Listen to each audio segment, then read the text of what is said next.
Bonsoir et merci de vous joindre à nous pour cette émission spéciale. Je m'appelle Ronald Kato. Les élections présidentielles en Ouganda sont prévues dans quelques jours, le 14 janvier. Ce pays d'Afrique de l'Est est dans l'attente. Les opposants au président Yoweri Museveni ont été brutalisés, arrêtés, gazés au lacrymogène et les rassemblements dispersés violemment. En novembre, 54 personnes ont été tuées par les forces de l'ordre après 2 jours de protestation contre l'arrestation du candidat à la présidence, Robert Kyagulanyi, plus connu sous le nom de Bobi Wine. Fin décembre, Museveni a nommé 3 généraux de l'armée à la tête de la sécurité de Kampala, une mesure critiquée par l'opposition qui voit là une intimidation de la population en perspective du scrutin. Cette semaine, la famille de Robert Kyagulanyi a quitté l'Ouganda pour s'installer aux États-Unis. Le candidat pense que le gouvernement allait les inquiéter après l'élection. Et justement, Bobi Wine est avec nous par Skype depuis Makerere, près de Kampala. Merci d'être avec nous. Thank you very much for having me, Kato. Alors l'élection est prévue dans quelques jours. Comment qualifieriez-vous la campagne qui s'est tenue jusqu'à présent? Ressemble-t-elle à une campagne électorale classique? Eh bien, faute d'un meilleur monde, je dirais que c'est une zone de guerre ici, avec d'un côté le pouvoir d'État, la police, l'armée, toutes les institutions de l'État qui les utilisent pour réprimer, et de l'autre côté, les citoyens qui ne sont pas armés, en dehors de la loi. Voilà ce qu'il en est.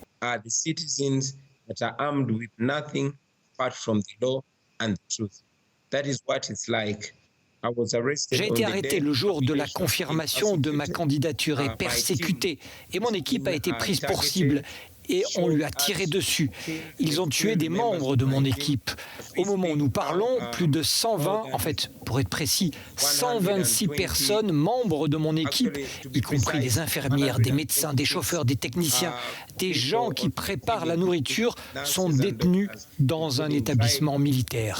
Et aujourd'hui, 23 membres de mon équipe ont été arrêtés. Voilà le type de campagne présidentielle qui se déroule en Ouganda. 23 members of my team, including the media team, were arrested. That is the kind of presidential campaign that is happening in Uganda. Les forces de l'ordre semblent avoir multiplié les attaques en arrêtant des journalistes, des militants et en bloquant les candidats de l'opposition. Des disparitions ont également été signalées. Qu'est-ce que cela dit sur l'état des libertés civiles et de l'activisme politique dans votre pays?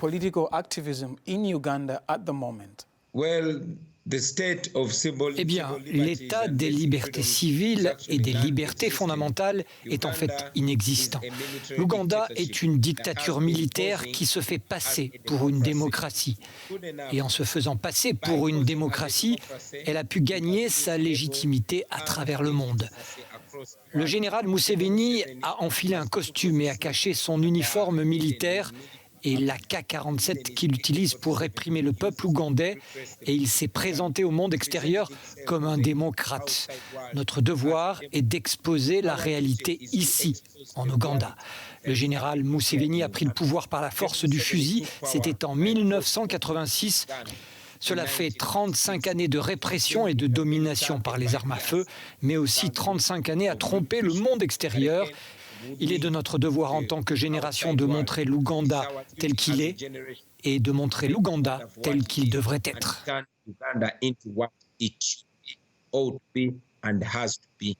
Bobi Wine, certains disent que cette élection est jouée d'avance. La Constitution a été modifiée il y a 3 ans pour permettre au président Museveni de gouverner indéfiniment. Beaucoup disent que cette élection n'est qu'une parodie. Pourquoi alors s'être engagé personnellement dans un tel défi? L'histoire me fait croire que nous pouvons relever ce défi et le gagner. Nelson Mandela nous a appris que cela semble impossible tant que ce n'est pas fait et que nous avons des gens comme Barack Obama qui ne s'attendaient pas à devenir le premier président noir d'Amérique.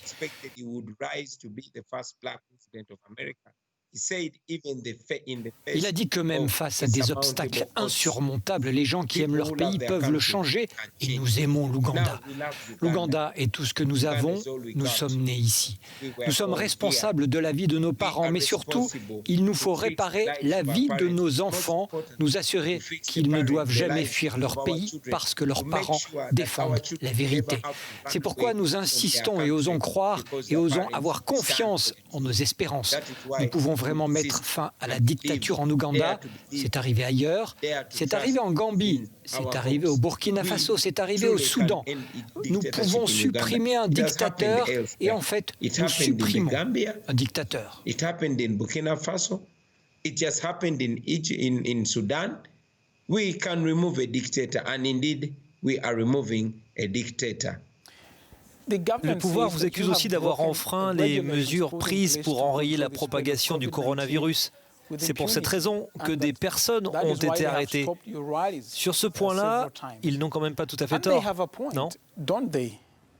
Eh bien, cela dépend de quelle partie du gouvernement vous parlez, car nous avons une commission électorale qui prend ses ordres du président Museveni, une commission électorale qui a été noyautée par l'armée.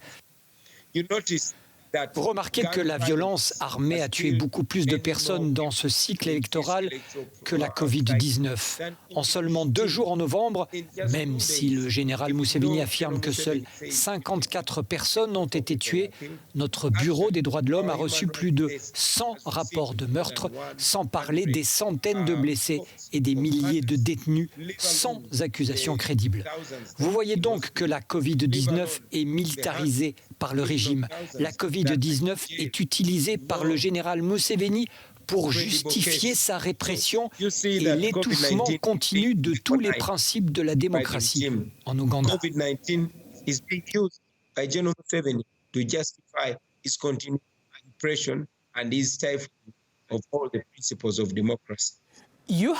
Vous avez déjà dit avant que la communauté internationale, les États-Unis, l'Union européenne, se doivent d'agir face au président Museveni.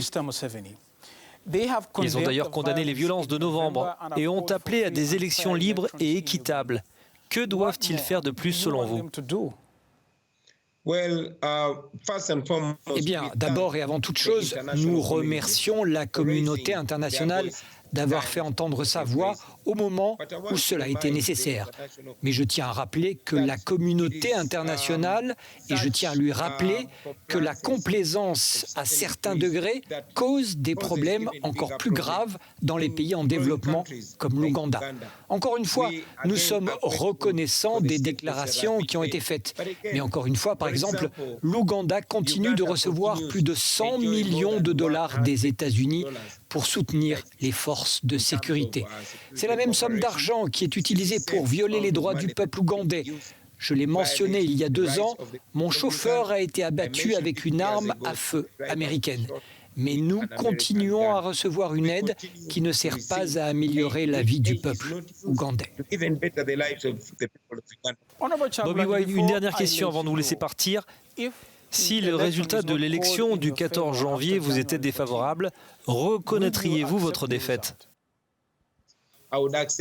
J'accepterai des résultats crédibles, mais pour l'heure, rien n'est crédible. Je suis candidat à la présidentielle, mais je n'ai pas le droit de faire campagne alors que le général Museveni continue de faire campagne. Est-ce que c'est gratuit ? Cela est-il juste ? Pourquoi alors sommes-nous toujours dans cette élection ?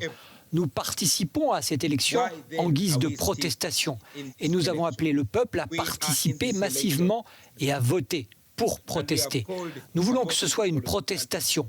Le général Museveni a tué des gens pour avoir protesté. Maintenant, nous allons protester en votant. Nous appelons tous les électeurs à faire une différence lors de cette élection en 2021. C'est une révolution.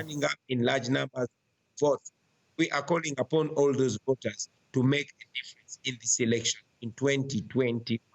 This is a revolution. Robert Kyagulanyi, Bobi Wine, merci beaucoup de votre présence et on vous souhaite bonne chance. C'était le candidat à la présidentielle ougandaise, Robert Kyagulanyi, celui que l'on surnomme Bobby Wine. L'Ouganda n'a jamais connu de transition pacifique après une élection depuis son indépendance de la Grande-Bretagne en 1962. Il y aura-t-il un après 14 janvier? Merci de nous avoir regardés.